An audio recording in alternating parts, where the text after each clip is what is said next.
नमस्कार, आप देख रहे हैं कंज्यूमर इज किंग। मैं हूं आपके साथ कविता थपलियाल। आज के दौर में कई ऐसे ऐप्स हैं जो आपको आसानी से छोटा मोटा लोन मिनटों में दे देते हैं, लेकिन जब वसूली की बात आती है तो ये ऐप अपनी हदें पार कर देते हैं और ब्लैकमेलिंग तक उतर जाते हैं। हमने पिछले दिनों बहुत सारे सुसाइड केसेस भी देखे हैं, लेकिन अब इसको लेकर आरबीआई भी काफ़ी सख्त हो रहा है। आरबीआई की सख्ती का हालांकि ज़्यादा असर नहीं दिखाई पड़ रहा। वहीं अब गूगल ने मोर्चा संभाला है और अपने प्ले स्टोर पर ऐप्स के लिए और जो पर्सनल लोन ऐप्स हैं खासतौर से उनके लिए एक पॉलिसी को निकाला है और सख्त कर दिया है, जिसके तहत personal loan apps photos, videos, contacts, location, call logs जैसी संवेदनशील जानकारियों को नहीं देख सकेंगे। गूगल की ये नई पॉलिसी अगले महीने के आखिरी यानी 31 मई 2023 से लागू भी हो जाएगी। तो हम क्या सवाल इस शो के जरिए खड़े कर रहे हैं? सवाल यहाँ पर यह है कि आखिर कितनी कारगर होगी गूगल की ये पॉलिसी। इस पॉलिसी से यूजर्स की प्राइवेसी आखिर कितनी सेफ होगी, ये जानना बहुत ज़रूरी होगा। और इतना ही नहीं, एप्पल में ऐप्स पर सख्त कंट्रोल का कितना फ़ायदा हुआ है, अब यूज़र्स को किन चीज़ों का ख्याल रखना होगा, इन्हीं तमाम सवालों पर आज हम चर्चा करेंगे हमारे एक्सपर्ट से। और हमारे साथ देना bank farmer ED Ramesh Singh, cyber law expert Puneet Bhasin और क्रेडिट बी के सीईओ मधुसूदन इकम्बरम जुड़ गए हैं। आप सभी का स्वागत है हमारी इस खास पेशकश में। आपके पास आऊँगी मधुसूदन जी, क्योंकि डिजिटल लेंडिंग ऐप्स को लेकर काफ़ी कुछ किया जा रहा है, लेकिन एक बहुत बड़ी प्रॉब्लम आ रही है उनके अनरजिस्टर्ड रहने की। अच्छा, अगर हम गूगल के प्ले स्टोर और एप्पल के ऐप स्टोर को कंपेयर करना चाहें तो ऐप स्टोर काफ़ी ज़्यादा सेफ और सिक्योर्ड माना जाता है, लेकिन अब ये जो गूगल ने नया खेल निकाला है जहाँ पर पर्सनल लोन ऐप्स के लिए एक पॉलिसी निकाली है, ये कितनी कारगर साबित हो सकती है, कितनी काफ़ी है, कितनी काफ़ी है? सही कदम तो है इस दिशा में, लेकिन इसका कितना असर पड़ेगा? देखिए, सबसे पहले सब लोगों को मेरा नमस्कार। देखिए, ये एक पूरा एवोल्यूशन हो रहा है पूरा डिजिटल लर्निंग ऐप्स में। ये एक स्टेप है। यानी कि अगर हम लोग पहले देखेंगे तो पहले गूगल ने एक्चुअली कुछ रेस्ट्रिक्शंस लेके आया था, जहाँ पे उन्होंने कॉल लॉग्स और डिवाइस आईडी को उन लोगों ने ब्लॉक कर दिया था कोई भी लेंडिंग एप्स को एक्सेस करने लायक के लिए। उसके बाद उन्होंने ये किया था कि एसएमएस को अगर एक्सेस करना है कोई भी लेंडिंग ऐप को, तो एक स्पेशल रिक्वेस्ट गूगल से लेना पड़ता था उस ऐप्स को कि वो लोग एक फाइनेंशियल ट्रांजैक्शंस देखने के लिए वो एसएमएस एक्सेस कर सकते हैं। ये तीसरा स्टेप है जो गूगल ने किया। तीसरा स्टेप ये था कि गूगल ने ये बोला कि सारे एनबीएफसी जो ऐप्स को सपोर्ट करते हैं उनका नाम वो ऐप्स का डिटेल्स में उसका मेंशन किया जाए और वो एनबीएफसी का वेबसाइट में उस ऐप का कदर किया जाए कि वो एनबीएफसी इस ऐप से जुड़ा हुआ है। तो ये उनका तीसरा स्टेप था जो ऑलमोस्ट अबाउट 2 महीने 3 महीने पहले ये लागू हुआ था। अभी द फोर्थ स्टेप मोर और लेस राइट, जो जहां पे भी उन्होंने बहुत ज्यादा बड़ा स्टेप लिया है, फोर्थ स्टेप ये लिया है कि 3-4 एक्सेस रिमूव कर दिए। पहला है कॉन्टैक्ट्स। जो कॉन्टैक्ट्स एक्सेस करते थे उसको अभी बंद करा दिया गया है, यानी कि मार्च 31 से वो बंद करा दिया जाएगा। सेकेंड चीज जो है वो फोटो मीडिया गैलरी एक्सेस, जहां से फोटोज और कॉन्टैक्ट्स को लेके काफी सारा इलीगल एप्स जो उनका रिकवरी में जो यूज करते थे, जहां पे फोटोज को थोड़ा चेंजेस करके मॉर्फ करके उसको उनका कॉन्टैक्ट्स का व्हाट्सएप में भेज के उनसे एक्सटॉर्शन जो कर रहे थे, वो सारी चीजें खत्म हो जाएंगे। तो ये एक अच्छी स्टेप है। तीसरा चीज उन्होंने ये ब्लॉक किया है कि जहां पे जो फाइन लोकेशन मिलता था, यानी कि जीपीएस फाइन लोकेशन जो था जहां से कस्टमर इंटरेक्ट कर रहे हो उस एप्स को, तो वो वाला चीज भी उन्होंने हटाया है इसमें से। तो ये एक ओवर द स्टेप्स अगर आप देखेंगे तो गूगल एक सही डायरेक्शन में जा रहा है in terms of making the lending apps बहुत हाइजीन लेवल पे। उनका हाइजीन जो है, जो अननेसेसरी डेटा जो कस्टमर्स का नहीं लेना चाहिए और उसका गलत इस्तेमाल नहीं करना चाहिए, उन सब में ये काफी अच्छा स्टेप्स चल रहा है। अब रही बात कि ये मतलब इतना काफी है क्या, इससे काफी सारा चेंजेस हो जाएगा? शॉर्ट टर्म में तो इसका नहीं होगा, क्योंकि क्या होता है कि अभी तक जो ऑलरेडी कलेक्टेड है डेटा उसको तो मिसयूज करेंगे ही, राइट। अभी तक तो ये खुला था, तो अभी तक जो भी कस्टमर्स और बोरोयर्स ने उनका एक्सेस दिया है ऑलरेडी, वो इलीगल कंपनीज जो उनको एक्सेस करके गलत इस्तेमाल कर रहे हैं, उनके पास तो ऑलरेडी कॉन्टैक्ट्स डेटा या फोटो गैलरी का डेटा तो उनके पास रहेगा ही। और शायद वो थोड़ा इस इश्यू को मतलब गलत इस्तेमाल और भी थोड़ा करेंगे। बट अच्छा बात यह है कि ये एक फ्यूचरिस्टिक सोल्यूशन है जहां पे फ्यूचर में ये इश्यूज कभी नहीं आएंगे, क्योंकि अभी से जो मार्क सर्टिफिकेशन के बाद जो एग्जिस्टिंग ऐप से या नया ऐप से उनको कोई भी एक्सेस नहीं रहेगा, तो वहां पे कोई इश्यूज नहीं आएगा। तो एक अच्छा डायरेक्शन है जो डायरेक्शनल व्यू लिया है। अब आपने ये भी कदर उठाया था कि गूगल ऐप स्टोर और एप्पल स्टोर में मतलब काफी डिफरेंसेस तो है ही है, पहले से ही है ये, उनका पॉलिसीज अलग है। एप्पल स्टोर में ये सारे एक्सेस कोई भी ऐप को नहीं है। ऐसा नहीं है कि लेंडिंग एप्स को डिफरेंशिएट करते हैं। कोई भी ऐप को कोई भी एप्स को ना एसएमएस का एक्सेस है, ना कॉन्टैक्ट लिस्ट का एक्सेस है, या ना गैलरी का एक्सेस है। पहले से ही उन्होंने सारे ऐप्स को निकाल दिया गया है। बट गूगल ऐप स्टोर में ये कंडीशनल एक्सेस बनाया गया है। अभी अभी अभी देखेंगे तो सारे सोशल मीडिया के पास तो कॉन्टैक्ट्स का एक्सेस रहेगा, गैलरी का एक्सेस रहेगा, बट उनके मतलब स्पेसिफिकली जो बिल्कुल। लेंडिंग ऐप्स है उनको निकाल दिया गया है। तो ऐसे इनका पॉलिसीज अलग है। नहीं, इसी इसमें जो सिक्योर पॉलिसी का में जो अनसिक्योर का नहीं भेदभाव है। है, इसी पॉलिसी के भेदभाव को पुनीत आप हमें समझाइए। ठीक है, ये सही दिशा में फ्यूचरिस्टिक इम्पैक्ट हम इसका होता हुआ देखेंगे। अभी फिलहाल जिनके कॉन्टैक्ट डिटेल्स साझा हो चुके हैं उन्हें शायद दिक्कत आ सकती है, या वो जो कॉम्प्रोमाइज हो चुका है डेटा वो हो चुका है।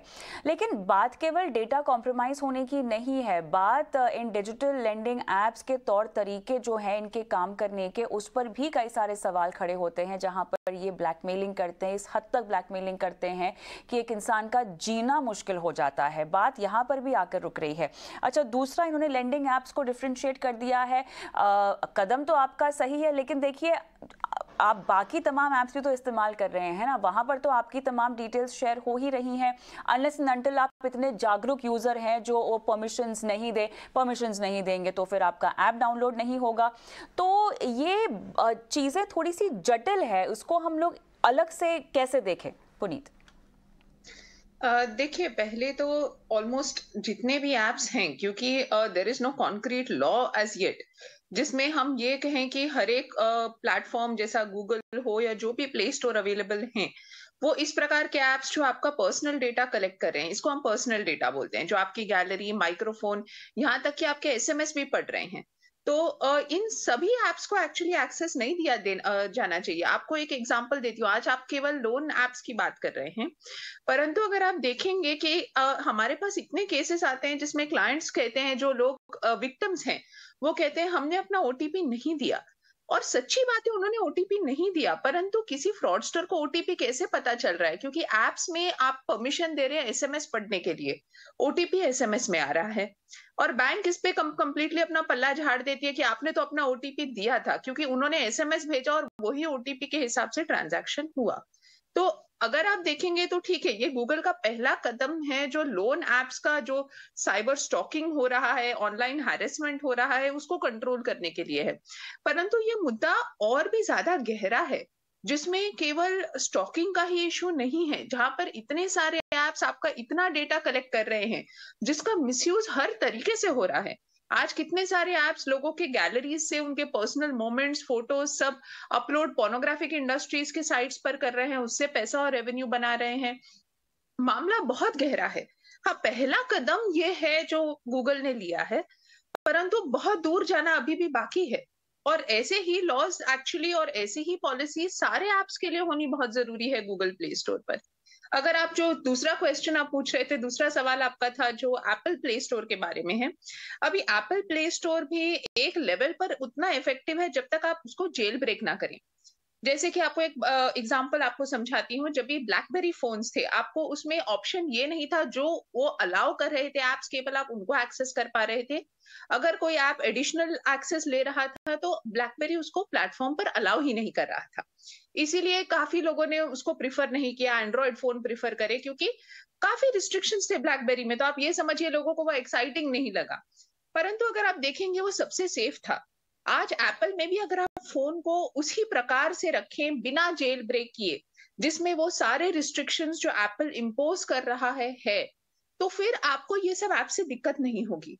वरना अगर आप एप्स यूज करेंगे, आप फोन जेल ब्रेक कर देंगे, तो आप अपना खुद का घर का दरवाजा खोलकर बैठ गए हैं।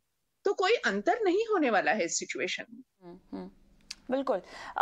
रमेश जी, आप कितना सहमत है हमारे दोनों ही पैनलिस्टों की बातों से, और क्या एप्पल और गूगल जो डिजिटल लेंडिंग प्लेटफॉर्म्स ने तबाही मचाही हुई है, जो नाक में दम कर रखा है, जो समस्या पैदा की है, इसे दूर कर पाने में क्या कारगर साबित होंगे?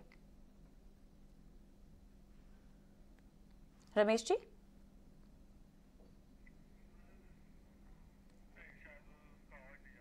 रमेश जी, क्या आपको मेरी आवाज आ रही है? हाँ, अभी आ रही, सॉरी जी, मैं सवाल दोहरा लेती हूँ अपना। मैं आपसे ये पूछ रही थी कि क्या आप सहमत हैं हमारे दोनों ही पैनलिस्टों के मतों से, और क्या एप्पल और गूगल काफी हैं इस डिजिटल लेंडिंग एप्स की दुविधा जो इन्होंने पैदा कर रखी है उससे निपट पाने के लिए? जी बिल्कुल, मैं इन दोनों के विचार से सहमत हूँ, और ये बहुत ही अच्छा कदम एप्पल का लाया हुआ है।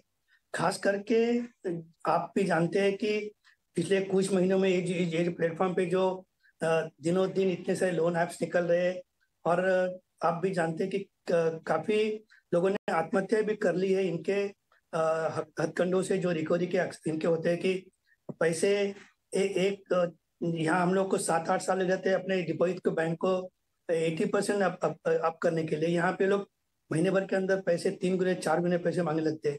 ये एक बहुत ही अच्छा कदम है, और मैं समझता हूँ कि इससे हम बैंकों के लिए भी एक अच्छा एक मैसेज आया हुआ है कि हम जो लोग जो इंस्टेंट लोन लेने लोग जो ऐप पे ले रहे हैं, उनमें जो सच्चे लोन लेने के ग्राहक है वो बैंकों की तरफ ज्यादा मुड़ेंगे। और हम बैंकों को भी चाहिए कि हम भी डिजिटल हो रहे हैं, लोन पे हम डिजिटल पे दे रहे हैं, लेकिन इसमें और भी हम लोग को सहूलियत मिलेगी कि हम और अच्छे से अपने ग्राहकों की सेवा कर पाएंगे जो इस पर्टिकुलर ऐप के जरिए लोन लेना चाहते हैं। ऑलराइट, लेकिन चलिए, ऐसा नहीं है कि आरबीआई वसूली के नाम पर गुंडागर्दी करने वालों पर सख्त नहीं है। क्योंकि हम यहाँ पर गूगल की पॉलिसी की चर्चा कर रहे हैं तो दर्शकों को बता देते हैं कि आरबीआई ने भी कदम उठाए हैं और आरबीआई भी यहाँ पर सख्त है। लेकिन पहले भी आरबीआई ने 5 एनबीएफसी के रजिस्ट्रेशन रद्द किए हैं। जैसे यहाँ पर अगर हम देखें तो यूएमबी सिक्योरिटीज हो गया, अनाश्रीफ इन्वेस्ट हो गया, चड्डा फाइनेंस हो गया, एलेक्सी ट्रैकॉन हो गया, कुछ इस तरह के नाम है। ये सभी एनबीएफसी ऐप के जरिए कर्ज बांटती थी और गलत तरीके से वसूली को लेकर आरबीआई ने इन पर एक्शन भी लिया था। अब ऐसे में एक सवाल यहाँ पर ये उठता है कि क्या आरबीआई के एक्शन में कोई कमी है या फिर एनबीएफसी को ही कोई डर नहीं लगता है? और मधुसूदन जी, ये जो डर है, इस डर को खत्म करेगी गूगल की पॉलिसी, क्या कहते हैं आप? नहीं, देखिए, ये एक कोलैबोरेटिव एफर्ट है।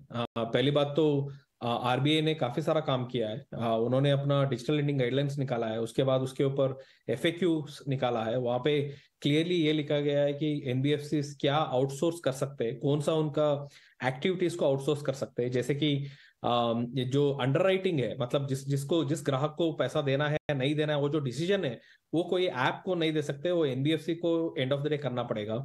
सेकेंड चीज ये है कि एक ऐप से अगर लोन दिया गया है तो एनबीएफसी का रेस्पॉन्सिबिलिटी भी रहेगा उसका कलेक्शन प्रैक्टिसेस क्या है।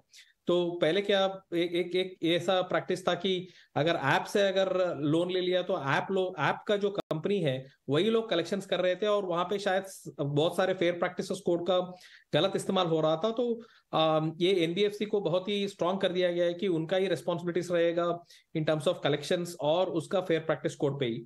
तो काफी सारा ऐसे डिजिटल लेंडिंग गाइडलाइंस आने के बाद एक बहुत सारा चीजें काफी क्लियर भी हो चुके हैं। ये आरबीआई का तरफ से हो रहा है। सेकेंड चीज है जो गूगल की तरफ से हम लोगों ने ऑलरेडी देख लिया है। और लास्ट चीज में सारे अपना साइबर क्राइम और लोकल लॉ एनफोर्समेंट एजेंसीज जो है उनके लिए भी काफी मैं धन्यवाद देना चाहता हूं, क्योंकि उन्होंने ग्राउंड लेवल पे काफी एक्शंस लिया है।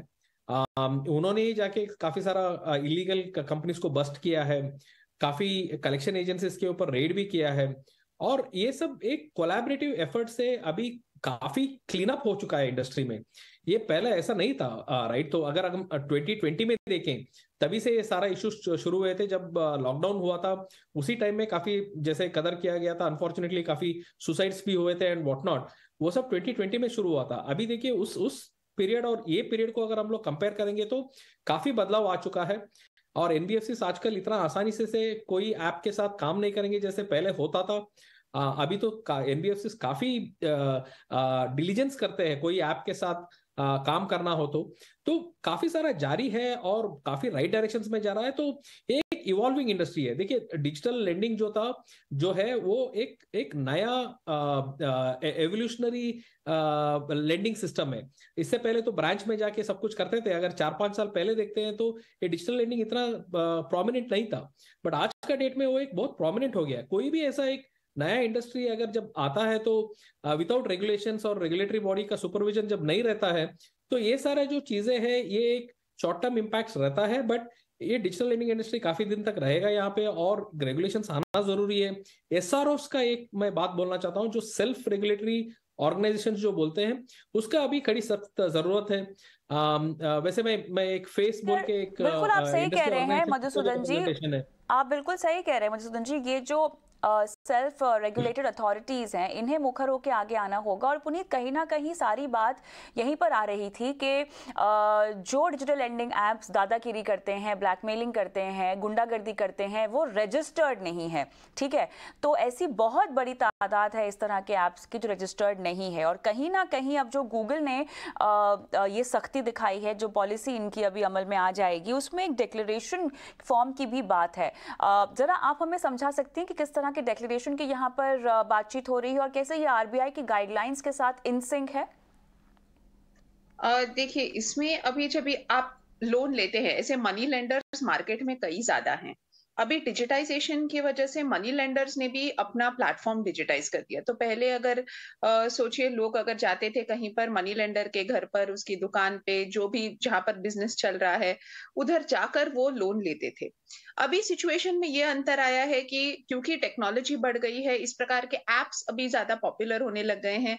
जो मनी लेंडर्स हैं जिनको हम प्रॉपरली नॉट रजिस्टर्ड एनबीएफसीज भी हैं, जो आपको 15 दिन का लोन दे रहे हैं, 20 दिन का दे रहे हैं, जो आरबीआई गाइडलाइंस के बीच में नहीं आ पा रहे हैं, क्योंकि उसमें भी काफी स्ट्रिंजेंट गाइडलाइंस है लाइसेंस के लिए। तो इस प्रकार से जब आप गूगल का डिक्लेरेशन देखेंगे तो उन्होंने इसमें भी बहुत क्लियरली स्पेसिफाई करना है, उनका रजिस्ट्रेशन है, मैंडेट है। बिना रजिस्ट्रेशन का आप इस प्रकार का एक इंडेमनिटी डिक्लेरेशन आप देंगे तो वो आपको खुद पे लायबिलिटी बन जाएगी किसी भी लेंडर के लिए, कि अगर वो ये डिक्लेयर कर रहा है कि मैं एक registered non banking finance institution हूं और मैं नहीं हूं और मैं इस प्रकार से लोन्स दे रहा हूं, लोगों को रिकवरीज कर रहा हूं, इसकी लायबिलिटी भी बहुत ज्यादा एक मनी लेंडर के लिए हो जाएगी। तो एक तरीके से बिल्कुल ये डिक्लेरेशन का कुछ फायदा होगा, जहां पर लोग एक लेवल पर कंट्रोल करेंगे कि अगर उनकी रजिस्ट्रेशन नहीं है तो फिर वो इस प्रकार से अपने एप्स बनाएंगे नहीं। परंतु आप एक चीज ये भी समझिए कि डिक्लेरेशन का कोई गारंटी नहीं है, क्योंकि वो केवल एक टिक है। आज किसी एप्लीकेशन, किसी मनी लेंडर को विदाउट रजिस्ट्रेशन भी अगर अपना एप्लीकेशन बनाना है, वो केवल ये लिख देगा कि मैं इसके अंदर आता नहीं, डिक्लेरेशन को आई एग्री कर देगा, कोई वेरिफिकेशन सिस्टम नहीं है। वो एक दूसरा मुद्दा है कि जो वेरिफिकेशन ऑफ डिक्लेरेशन है वो गूगल ने इस समय इंप्लीमेंट नहीं किया है। और ये बात भी बहुत इंपॉर्टेंट है, केवल डिक्लेरेशन लेने से काम नहीं बनेगा, उसका एक लेवल का वेरिफिकेशन भी होना बहुत जरूरी है। रमेश जी, अभी इसी गूगल की पॉलिसी के तर्ज पर आगे और क्या-क्या चीजें की जा सकती हैं जिससे कि इस तरह के ऐप्स पर सख्ती और बढ़े? ये अपने आप में एक बेहतरीन कदम है इस दिशा में, लेकिन और क्या कुछ किया जा सकता है आपके मुताबिक, और आरबीआई के कदम किस तरह से नाकाफी हैं?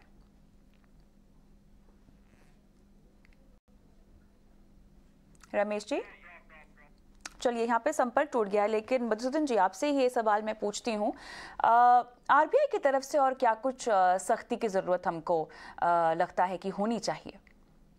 देखिए ऑलरेडी मैंने जैसे कदर किया कि एक डिजिटल लेंडिंग गाइडलाइंस आ गया है तो उसका अलग वर्जन्स भी आना चाहिए, राइट, ताकि वहाँ पे और थोड़ा रूल्स और क्लैरिटी भी आ जाए।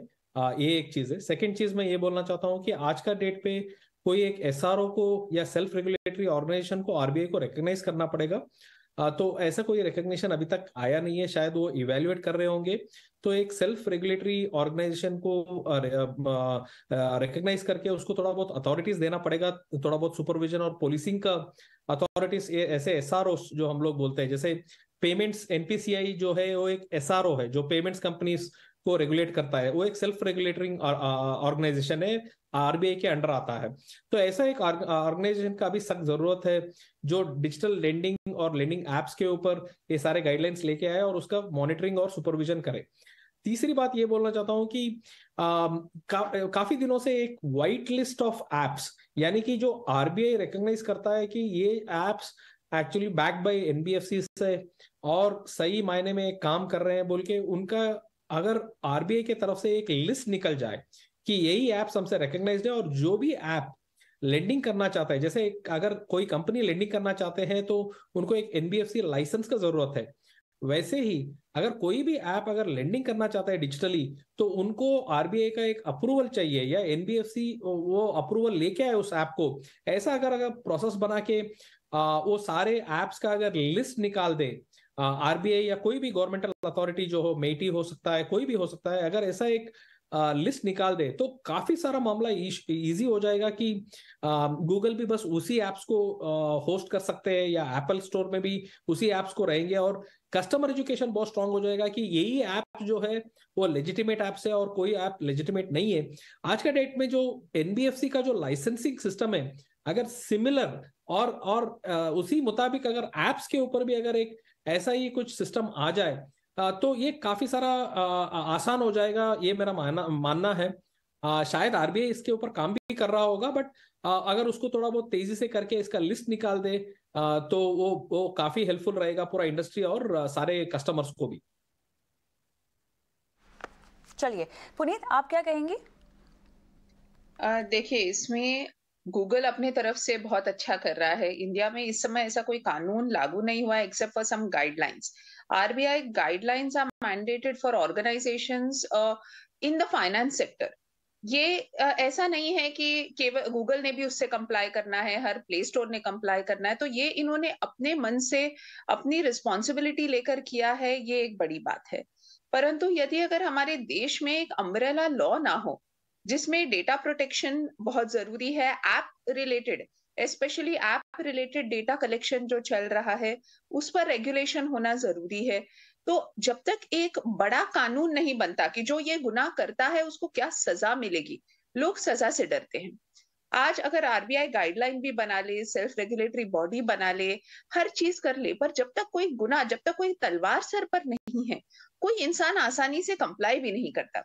आज आप जानते हैं अगर आप कोई चीज करेंगे, कानून आपके अपने शिकंजे आपके ऊपर डाल सकता है, तब जाकर वो एक डर होता है, एक जो डिटरेंट इफेक्ट ऑफ लॉ जिसको हम कहते हैं।